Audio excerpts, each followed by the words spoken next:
Hey, don't mind the water here. I had to sprit somebody out the way, but I let my hyperfixation run off with my train of thought like Ozzy Osbourne and Crazy Frog were at the helm.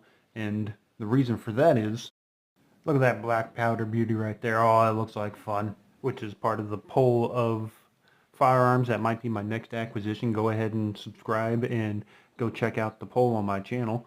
As soon as November comes around, where I feel like I got enough money saved up, I'll pick whichever one has the most votes.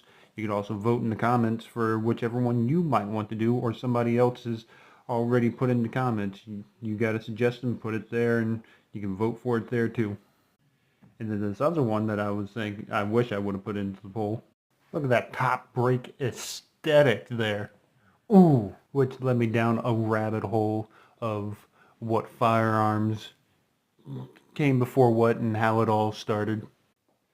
So here's a brief history. The cannon at the end of the stick, called the Chinese fire lance, 10th to 12th century. The hand cannon, 12th to 15th. Then we get muskets. And then the muskets get weird. By the mid-1800s, they figure out the cylinder and then put a brake action for faster loading.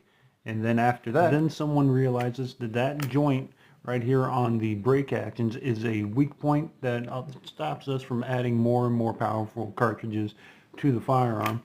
So they stop doing the brake action and start putting the cylinder off to the side here, thus making the whole frame here one solid piece and therefore much more able to withstand higher caliber rounds going through it.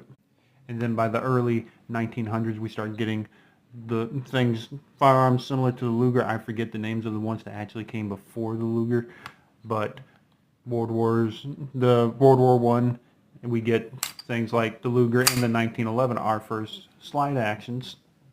Then I think somewhere in the 80s, I really only did the research up until the break action revolver. We start getting the polymer frame, our more modern polymer frame handguns like the Glock and the Taurus. And that's a brief history. The more you know, the safer you all are out there.